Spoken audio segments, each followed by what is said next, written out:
Hello future coders, welcome back to GXG 160 coding challenge. और आज है हमारा डे 32। इसमें हम सॉल्व करने वाले kth element of two arrays problem. इसमें क्या होगा, हमारे पास एक एरे दिया होगा, लाइक दो एरे दिए होंगे हमको और एक के वैल्यू दी होगी। ठीक है, दोनों जो एरे दिए होंगे वो शॉर्टेड होंगे। हमको क्या करना है, दोनों एरे के शॉर्टेड को मर्ज जैसा करना है। एंड हमको के मतलब फाइव फिफ्थ, जैसे के का मान लेते हैं वैल्यू 5 है, तो फिफ्थ शॉर्टेड एलिमेंट को रिटर्न कर देना है। तो चलो आ जाते हैं हमारी आज की प्रॉब्लम पर। प्रॉब्लम पर आने के लिए आपको सिंपली क्या करना होगा, गूगल पर जाना होगा। एंड गूगल पे जाके आपको सर्च करना होगा GHG problem of the day. GHG problem of the day search करने के बाद में जो फर्स्ट लिंक आ रही है उस पर आपको क्लिक कर देना है। देन फर्स्ट लिंक पर क्लिक करने के बाद में GHG problem of the day का पेज आपके सामने आ जाएगा। देन जैसा कि हम रेगुलर करते हैं, जीएचजी 160 पर आपको क्लिक कर लेना है। जीएचजी 160 पर क्लिक करने के बाद आपके पास स्टार्ट कोर्स का ऑप्शन आ रहा होगा, स्टार्ट कोर्स पे क्लिक कर लेना है। स्टार्ट कोर्स पे क्लिक करने के बाद में जीएचजी 160 की सारी प्रॉब्लम आपके सामने शो हो रही हैं।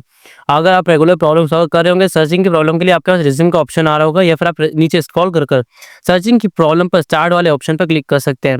मेरे पास रिज्यूम का ऑप्शन आ रहा है तो मैंने रिज्यूम पर क्लिक कर लिया है।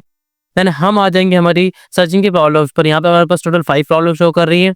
डे 32 की जो प्रॉब्लम है, kth element of two arrays, उस पर मैंने क्लिक कर लिया है। देन प्रॉब्लम वाले ऑप्शन को मैंने साइड कर दिया है।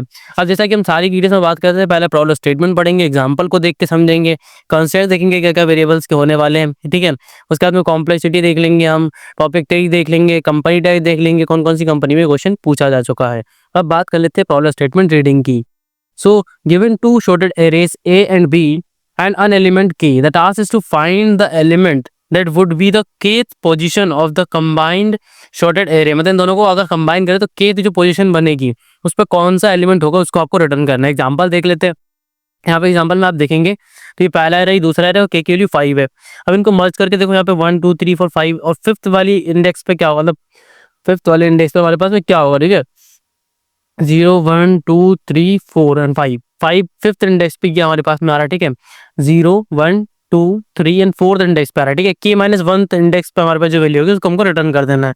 ठीक है, तो ये रही हमारी वैल्यू, इसको हमने रिटर्न कर दिया, आउटपुट में 6 दिखाई दे रहा है। अब नेक्स्ट वाला एग्जांपल देखो तो यहाँ पर भी आपको 7 वाली पोजीशन पे 256 दिख रहा होगा। ये मर्ज करने का जिन्होंने यहाँ पे दिखा दिया है, मर्ज भी शॉर्टेड ऑर्डर में ही हो रहा होगा। ठीक है, कंस्ट्रेंट की बात करूँ तो एरे की जो साइज है, दोनों एरेज की जो साइज है वो 1 से लेकर 10⁻6 तक हो सकती है। ठीक है, और अगर के की साइज की बात करूँ तो मैं वो 1 से लेकर ओके एरे, दोनों एरेज की जो साइज का कॉम्बिनेशन 10⁻6 प्लस 10⁻6 के बराबर हो सकती है।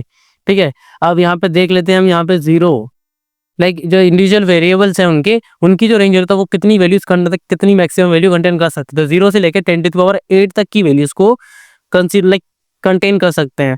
कंबाइन टैग की बात करो तो ये फ्लिपकार्ट माइक्रोसॉफ्ट में क्वेश्चन पूछा जा चुका है। अब बात कर लेते हैं टॉपिक टैग की, तो हमारे पास में arrays, divide and conquer, data structure, algorithm, binary search दिया हुआ है। अब बात कर लेते हैं नीचे यहाँ पे कॉम्प्लेक्सिटीज की। ठीक है, कॉम्प्लेक्सिटीज में हमारे पास दिया हुआ है कि log minimum of A comma B use करना है हमको, एंड एक्चुअली स्पेस हम ऑर्डर ऑफ 1 यूज करने वाले हैं। तो चलो हम सॉल्व करते हैं इस पर्टिकुलर प्रॉब्लम को। पहले मैं कोड एडिटर पे आ जाता हूँ, बात करते हैं इसको सॉल्व करना कैसे है। सबसे पहले देखो, जीरो बेस इंडेक्सिंग है तो के को पहले मैं माइनस माइनस कर लेता हूँ एक बार। ठीक है, अब मैं जीरो बेस इंडेक्सिंग के अकॉर्डिंग के को माइनस माइनस करूंगा तो उस पोजीशन में पहुंच जाऊंगा। अब सेकंड चीज मुझे क्या करनी है, मैं वेरिएबल्स बना लेता हूँ रिट्रेट करने के लिए। ठीक है, आई इक्वल 0 कर लिया, जे इक्वल 0 कर लिया, कॉमा एन में हम क्या ले लेंगे, ए की साइज ले लेंगे, ए डॉट साइज ले लिया ए का। ठीक है, और एक एम बना लिया, उसमें क्या ले लिया, बी डॉट साइज ले लिया मैंने सिंपली। ठीक है, इसके बाद में बात कर लेते हैं अब हमें करना क्या है। हमने ये कर लिया, फिर एक सिंपल सा वाइल लूप लगाना है। ठीक है, वाइल में के लिख लेना है। ठीक है, एंड आगे मैंने कंडीशन लगा ली कि आई लेस देन एन होना चाहिए, एंड हमारा जो जे है वो भी लेस देन क्या होना चाहिए, एम होना चाहिए। ओके, अब इसके बाद में अंदर आके आपको सिंपली करना क्या है, आपको करना क्या, सिंपली कंडीशन चेक करनी है कि इफ ए ऑफ आई, ठीक है, A of I less than B of I हो जाता है। अगर पहला वाले का एलिमेंट छोटा हो जाता है तो सिंपली आपको आई प्लस प्लस कर देना है, सेमीकोलन लगा देना है। एल्स में आके आपको क्या करना है, अगर ऐसा नहीं होता तो आपको जे प्लस प्लस कर देना है, मतलब सेकंड वाले एरिया का जो एलिमेंट है वो छोटा है, और के को माइनस माइनस कर देना है हर बार।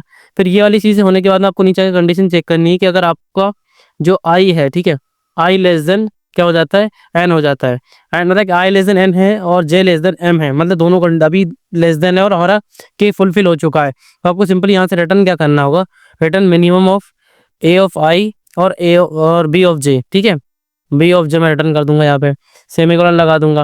ये पहली कंडीशन हो गई। दूसरी कंडीशन क्या हो सकती है, एल्स इफ में हम इस कंडीशन को लिख रहे होंगे। सेकंड हमारी कंडीशन क्या हो सकती है कि हमारा जो आई लेस देन एन वाला, ठीक है, सेकंड कंडीशन हमारी क्या हो सकती है, देखो कि पहले हमने चेक कर लिया कि हमारा दोनों वेरिएबल्स का ठीक है, उसके बाद में क्या है, इनमें प्लस के करके चेक कर लेंगे कि इफ आई प्लस के लेस देन एन होता है, ठीक है। अगर आई प्लस के लेस देन एन होता है तो आपको सिंपली यहाँ से रिटर्न क्या करना है, ए ऑफ आई प्लस के, ठीक है। उसके बाद में सेमीकोलन लगा देना है। अब एल्स वाली कंडीशन में आपको क्या करना है, एल्स इफ वाली कंडीशन में अब आपको चेक करना है जे प्लस के लिए, ठीक है। जे प्लस के लिए मतलब मान लेते हैं ऊपर वाली कंडीशन फॉल्स हो जाती है तो नीचे आकर आपको चेक करना है कि जे प्लस के लेस देन एम होता है या नहीं। अगर होता है तो आपको यहाँ से सिंपली रिटर्न क्या कर देना है, रिटर्न कर दूंगा मैं बी ऑफ जे प्लस के, ठीक है। बी ऑफ जे प्लस के सेमीकोलन लगा दूंगा। अब इसे कंपाइल करके चेक कर लेते हैं हम कि जो हमारा कोड है वो सैंपल टेस्ट केस से वर्क कर रहा है नहीं, रेडी फॉर रिवोल्यूशन के लिए हमारा कोड। एंड आप देख सकते हैं सैंपल टेस्ट केस भी सक्सेसफुली रन हो चुका है। अब इसे हम सबमिट करके चेक कर लेते हैं कि जितने भी कोड लाइक जितने भी टेस्ट केस क्वेश्चन पे लगे हुए हैं सबको पास कर पाता है हमारा कोड। एंड टेस्ट केस पास हो रहे हैं एंड देख सकते हैं आप कि टोटल सारे टेस्ट केस सक्सेसफुली पास हो चुके हैं। सो एक बार और हम कोड को रिव्यू कर लेते हैं। हमने सिंपली किया क्या इसके अंदर, हमने पहले क्या किया कि को -1 किया, क्यों, क्योंकि जीरो बेस्ड इंडेक्सिंग है उसको फुलफिल करने के लिए, ठीक है। उसके बाद में हमने क्या वेरिएबल्स बना ली, जो पॉइंटर्स होंगे जो हमारे दोनों एरेज के ऊपर वर्क कर रहे होंगे उनकी स्टार्टिंग पोजीशन और एंडिंग पोजीशन दोनों को ले लिया है।